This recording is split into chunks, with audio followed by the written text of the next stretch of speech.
মুসলমান ভাইরা, আল্লাহর হাবিবের প্রিয় উম্মতেরা ভালো করে লক্ষ্য করে শুনুন। ও বাদান, সাহাবীরা বাদান জীবন দিয়েছে।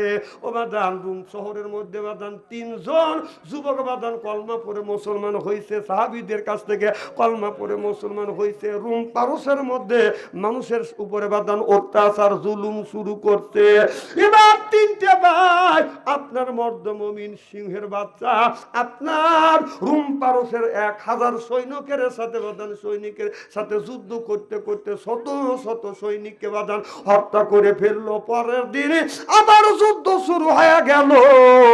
ওই মুসলমানের সাথে যুদ্ধ করতে করতে হাজার হাজার রোম পারস্যের সৈনিকরা বাদান মারা গেল। আবার যুদ্ধ পরের দিন শুরু হয়ে গেল। মুসলমানের কাছে রোমের সৈনিকেরা শত শত সৈনিক বাদান মারা গেলেন। সিল্লাকান আল্লাহু আকবার। রোমের প্রধানমন্ত্রী উদিন্নাতে নিয়ে বসলেন, এইভাবে যুদ্ধ করলে আমাদের সৈনিক মারা পড়বে, কিন্তু মুসলমানের কোনো ক্ষতি হবে না। কি করা যায়? ওই 3টে যুবককে ধরতে হবে। ওই 3টা যুবককে ধরিয়ে আমাদের কাছে নিয়ে আসো।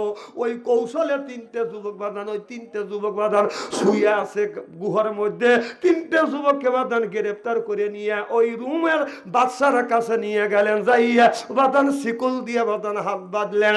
এবার 3টে যুবককে হত্যা করবে। উজির দা বলতেছে রুমের প্রেসিডেন্ট, আপনি একটা কাজ করেন। বলে কি কাজ?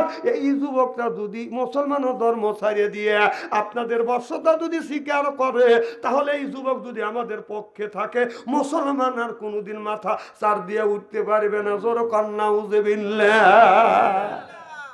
আজ ভারতের দিকে তাকা দেখেন, ভারতের শত শত মুসলমানকে হিন্দুরা মারতেছে। আমাদের বাংলাদেশে তো লক্ষ লক্ষ হিন্দু আছে, আমরা একটা হিন্দুকে আমরা গালি দিচ্ছি না, মারতেও যাচ্ছি না। কথা বল, আপনারা আমাদের কাছ থেকে শেখেন।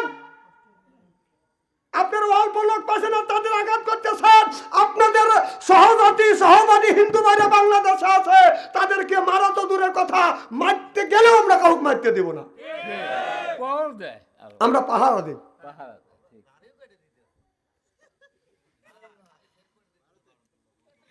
দাড়ি কাটে দিচ্ছে, সেই দাড়ি রসুলের সন্ন্যাত ধরে ধরে টুপি জুব্বা ছিঁড়ে ফেলে দাড়ি পর্যন্ত সেভ করে দিচ্ছে।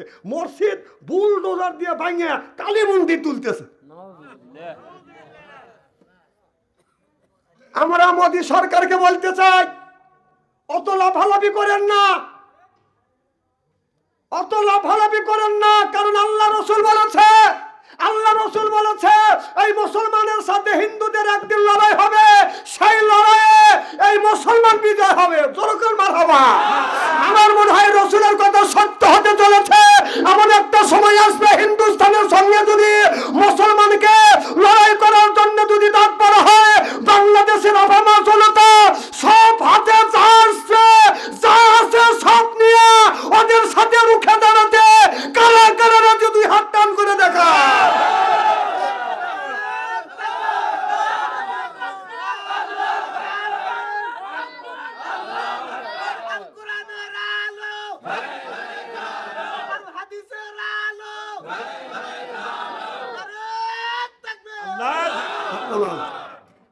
এই জন্য ভারতকে বলতে চাই, অত লাফালাফি করেন না।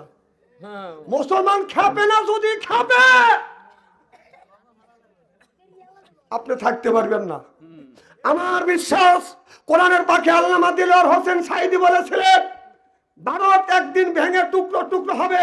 ঠিক আমার মনে হয় সেই সময় এসে গেছে। এখন ভারত ভেঙে টুকরো টুকরো সময় এসে গেছে।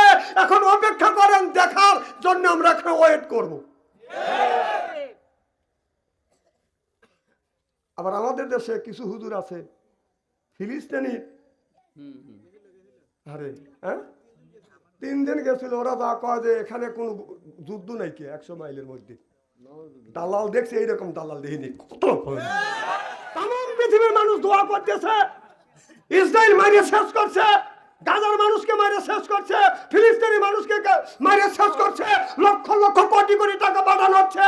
আর বাংলাদেশ থেকে আপনার আজহারি সহ হাজার হাজার আলেম ওলামা মুসলমান ইমানদারেরা মিছিল করতেছে।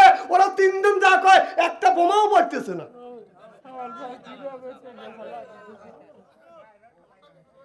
কি কথা কন না কে?